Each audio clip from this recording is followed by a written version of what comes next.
পয়লা বৈশাখের আগে দুদিন ছুটি পাওয়াতে বেশ উপকার হয়েছে। রান্নাঘরের কৌটোগুলো ধুয়ে মুছে শুকিয়ে নিয়েছি।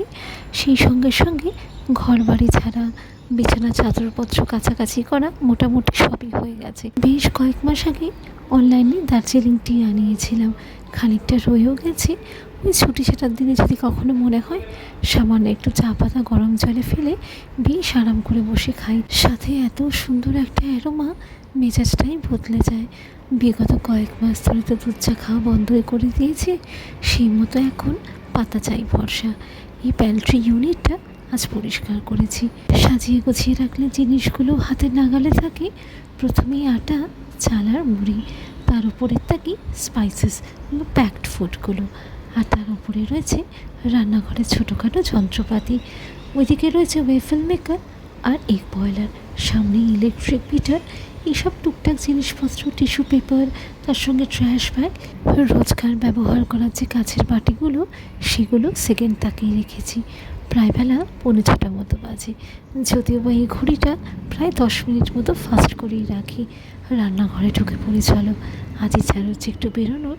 রাতের রান্নাটা করে রেখে গেলে একটু সুবিধা হয়, টেনশনটা থাকে না।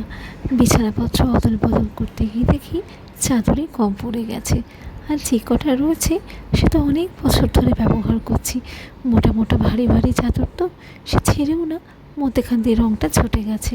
ওই দেখি কাছাকাছি ডিমার্টে যাব, যদি কটা সুতির চাদর পাই কিনে আনবো। খানিকটা মুসুরির ডাল ভিজিয়ে রেখেছিলাম, চিংড়ি মাছ, রসুন আর কাঁচা লঙ্কা দিয়ে পেস্ট করে নিয়েছি। তবে আমারটা একটু বেশি পাতলা হয়ে গেছে, ঘন হলে পরে ভালো হতো। তবে এর মধ্যে খানিকটা নুন আর একটু হলুদ গুঁড়ো দেবো, তাছাড়া আর কিন্তু কিছুই না। এই রান্নাটাও কিন্তু বেশ হালকা পাতলা হবে। আর এই যা গরম পড়েছে গুজরাটে, এখন তো মনে হয় ওই পাতলা সেদ্ধ খাই, বা একটু হলুদ দিয়ে ফুটিয়ে সেই ঝোলটাই খাই যেন। যখনই স্কুল থেকে ফিরি, একে তো শরীরটা এত গরম হয়ে থাকে, তারপরে সারাদিনের টায়ার্ডনেস, তখন আর মনে হয় না ওই তেল ঝালযুক্ত খাবার খাই। আজকাল তো প্রায়ই ওই মসুর ডাল, তার সঙ্গে আলু সেদ্ধ আর ডিম সেদ্ধ, এটাই খাচ্ছি।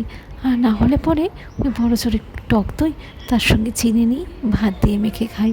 কী যে ভালো লাগে, সত্যি যেন মনে হয় অমৃত সমান।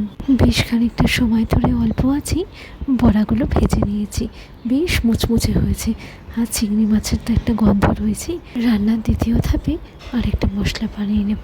খানিকটা আদা, কাঁচা লঙ্কা, শুকনো লঙ্কা, আর তার সঙ্গে গোটা জিরে, এই ছোটো চামচে 2 চামচ দিয়েছি। রান্নাটা কিন্তু এটাই একমাত্র মশলা। সামান্য জল দিয়ে মিক্সিতে ব্লেন্ড করে নেব।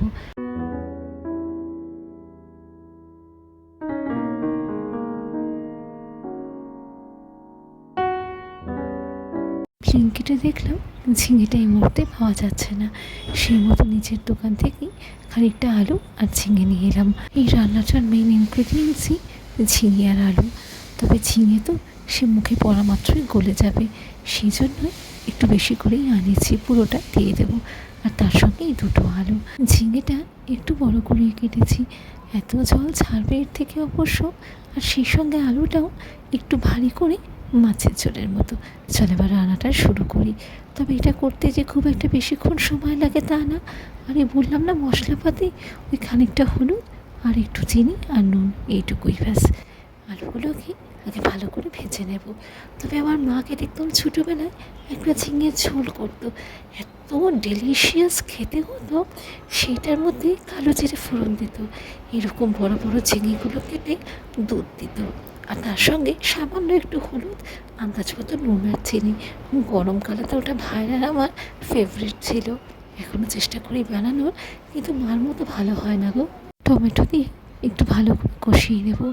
ওইদিকে তো স্কুলে নতুন সেশন শুরু হয়ে গেছে, কাজেরও একটু চাপ রয়েছে। সেই মতো যে ভিডিওগুলো একটু অ্যারেঞ্জ করে শ্যুট করব বা এডিট করব, সময় করে উঠতে পারছি না। এবার ক্লাসগুলো বেশ অন্যরকম দিয়েছে। তবে একটা ভালো কথা, 12:30টার সময় ক্লাস শেষ হয়ে যায়। যদিও বা আমাদের সেই 1:30 অবধি থাকতেই হয়, তখন আবার ওই লোয়ার সেকশনের বাচ্চাদের সঙ্গে আমরা বাড়ি ফিরে আসি। তবে হায়ার সেকেন্ডারি বা সিনিয়র সেকেন্ডারি, ওদের সব 12:20তে ছুটি হয়ে যায়। তারপরে যে 1-1.5 ঘন্টা সময় পাই, টুকটুক করে বসে নিজের কাজগুলো গুছিয়ে নিই। 1 কাপ দুধ দিয়েছি, আর সেই মতো 2 কাপ জল দিলাম। এটা একটু ভালো করে ফুটে উঠে আন্দাজ মতো নুন আর চিনি, বলছিলাম না রান্নাটা বেশ ঝটপট হয়ে যায়। আর সেই সঙ্গে সঙ্গে যেমন ঠান্ডা তেমন সুস্বাদু, গরমকালের দুপুরে একদম জমে যাবে। তোমরা কখনো করে দেখো এবং অবশ্যই কিন্তু কমেন্টে জানিও। বড়াগুলো দিয়ে একটু ভালো করে ফুটিয়ে নেব। দেখেছো, কথায় কথায় বলতেই ভুলে গেছি, এই রান্নাটায় কিন্তু বেশ খানিকটা গোলমরিচও দিয়েছি। যখন বড়াগুলো বাটলাম তার মধ্যে গোটা গোলমরিচ দিয়েছি, আর মশলা কষানোর সময় এমনি পাউডার গোলমরিচ। এত সুন্দর একটা গন্ধ উঠছে, কথায় কথায় হাতের কাজটাও গুছিয়ে গেল। রান্নাটা দেখতে কিন্তু ভারী সুন্দর হয়েছে। সন্ধে দিয়ে এই বেরোচ্ছি, তাও তো প্রায় 6:40 কি 6:45 মতো বাজে। তবে এখন তো এখানে দিনটা বেশ বড় হয়ে গেছে। মে মাসে সন্ধে হতে হতে প্রায় 8টা বেজে যায়। যখন প্রথম প্রথম গুজরাটে এসেছি কিছুতেই আর সময়ের হিসাবটা করতে পারতাম না। ফুলটা দিয়ে গেছি, প্যাকেটটা খুলে রাখি, না হলে পরে না ভেতরে ফুলটা একদম ভেপসে যায়, আর সে পুরো জলজাল হয়ে খারাপ হয়ে যায়, ঠাকুরকে আর দেওয়াই যায় না।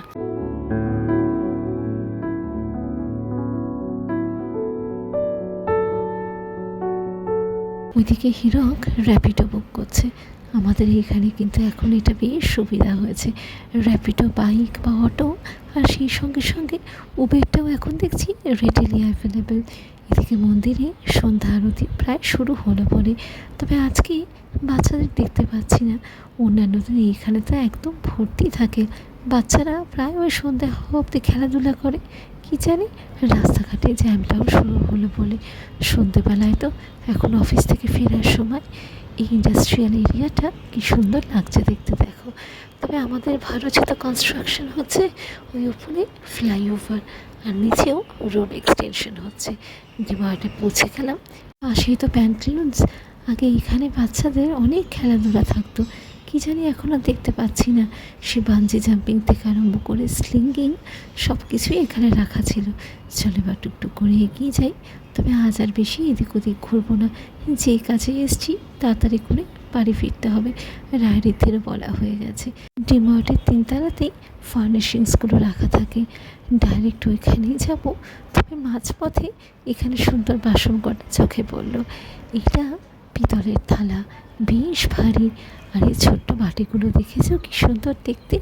অনায়াসে ভালো করে ভর্তি করে একজনকে খাবার দেওয়া যাবে। এই সেটটা দেখতে কি ভারী সুন্দর লাগছে বলো। যখন এখানে এলামই অন্য জিনিসগুলো একবার চোখ পড়ে যায়। স্টিলের এই কড়াইটা ছোট্ট হলে পরেও বেশ ভারী, দামটা ওই প্রায় 715 টাকা থেকে শুরু। এই অর্নামেন্টাল বক্সগুলো কি সুন্দর লাগছে দেখো না দেখতে, যেমন নতুন নতুন ডিজাইনে তেমন ভ্যারাইটিস কালার অপশন, দেখতে কি সুন্দর না।